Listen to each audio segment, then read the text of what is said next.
Hey guys, this is Kat Garcia and you're watching the Corporate Diary. Today is a special day. I'm in Soho in the middle still of the coronavirus pandemic, but today I don't really want to chat too much about that, nor my experiences during COVID-19.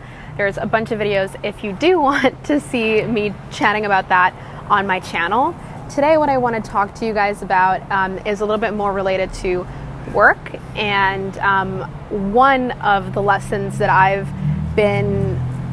learned throughout my years working in the corporate world, whether that's been management consulting or digital advertising or currently a venture capital firm / incubation firm.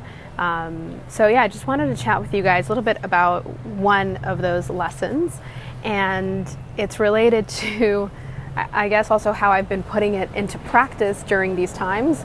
And also, by the way, if my video is shaky, it's because I don't have a tripod with me. This is kind of ad hoc. I was looking to actually take pictures of the architecture here in Soho now that it's like pretty solo.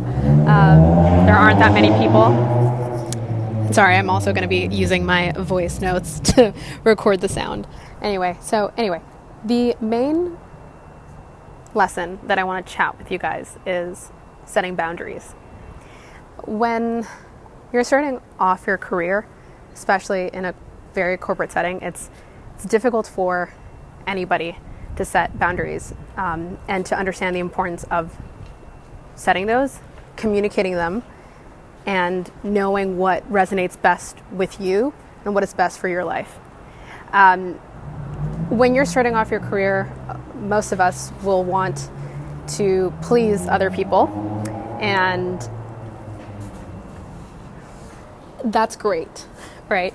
I think women especially want to please others, and in a corporate setting, what we aim to do is to please other people, to be kind about it, and it's hard for us to say no. I don't know if it's a biological reason for why women say sorry all the time and apologize, or so we really aim to please. If it's hereditary, if it's biological, or if it's just socialization, but I catch myself doing that, and I catch many women doing that. So it's definitely a reality, and there's so much research around it. But whether you're a man or a woman, when you're starting off your career, you tend to really think about what is in the firm's interests. You think about what is best for your boss. Especially if you're, if you've been educated in a way to get good grades, and it's all about performance and being a straight A student to be able to get to the roles and the jobs that you have today.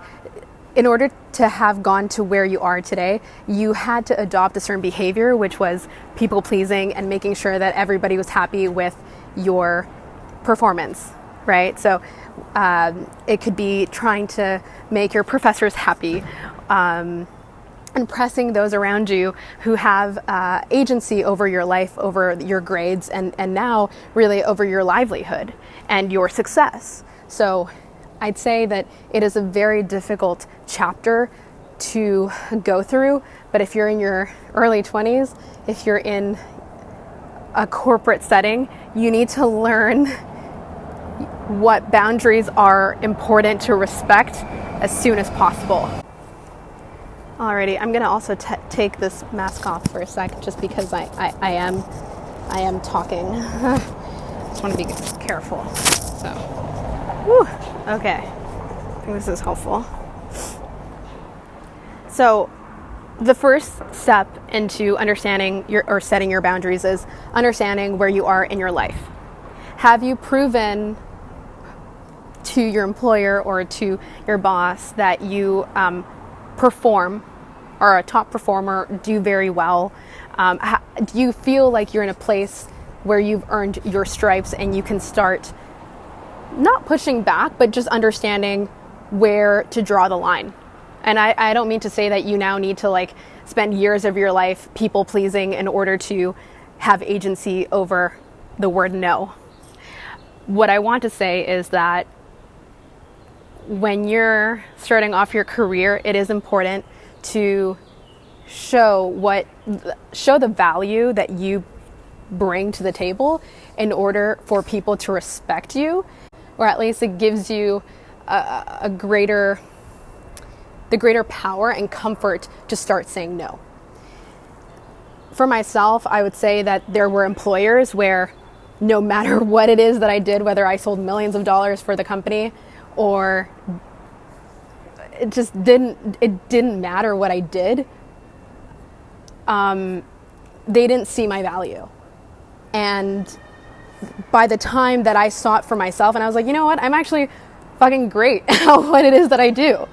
I was able to internalize that power, but just being able to recognize that point in your life when you're like, you know what, I'm ready to take on these boundaries because I've done everything in my power to show people what it is my value is. Whether they accept it or not is their problem. I'm a great worker. I'm great at what I do. Now is the time that I'm going to write down my KPIs. So determining that point in your life is step number 1. Number 2 is determining what those KPIs are. If that is sleep, if that is time with your loved ones, if that is being able to work in a setting where your weekends are protected for the most part. I mean, there are definitely weekends where, you may have to work and not all of your KPIs are going to be met, but just determining what those are to live a balanced life or a harmonious life is crucial.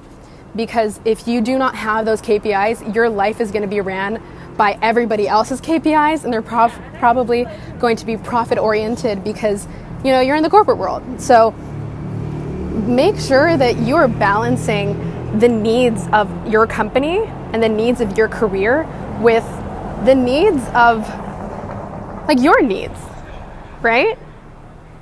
I think personal KPIs are great, but I actually try to go beyond those. So whenever I'm speaking to my teams and they're like, oh, what are your personal KPIs? I'm like, my personal KPIs change every single week. I don't think it's a lot to ask for in order to sleep 8 hours a day. I really don't think that is something that we need to write down. That is fucking normal, okay? It's normal human being standards.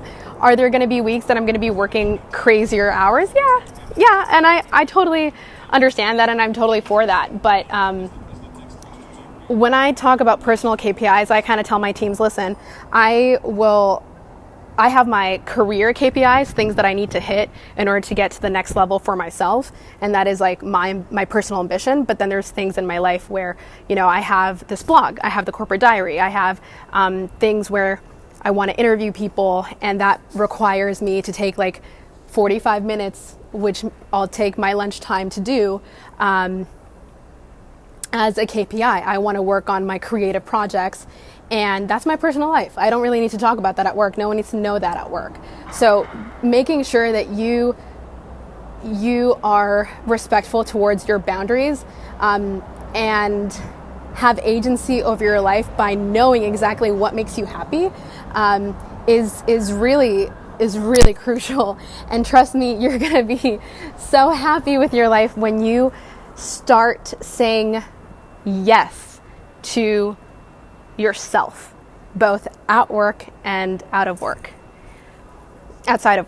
And this doesn't just apply to the corporate world. This applies to your personal life.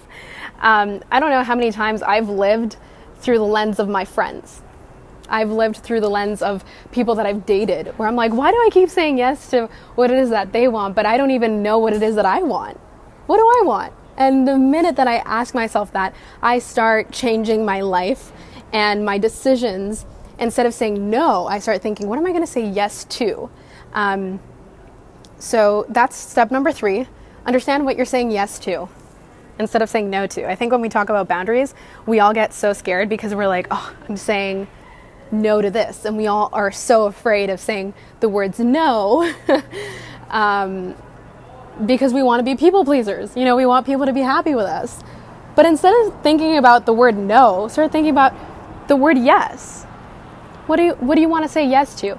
And then that way, when you have to say no to something, you're saying, no, I cannot do this And in your head, it's because you're saying, I said yes to XYZ, right? So it turns the decision making into a no-brainer rather than, oh my gosh, people are going to be upset with me because I said no to them. People are not going to be upset because they know that you're saying yes to other things that you deem more important or you've committed to before. And if they do not understand, they do not belong in your life. That is from a friendship level. That is also from I would say a firm level.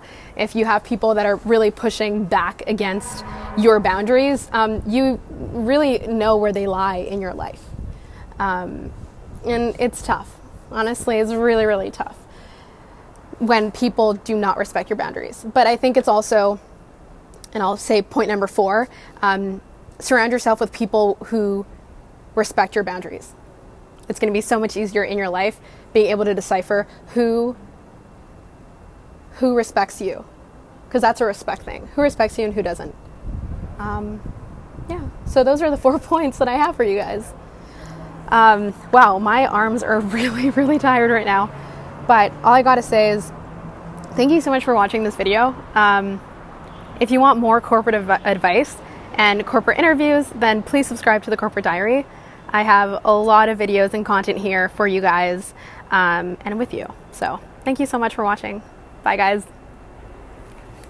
Don't tell me that it's not enough. My time is up, you're over us. 'Cause I think I might do anything for you if you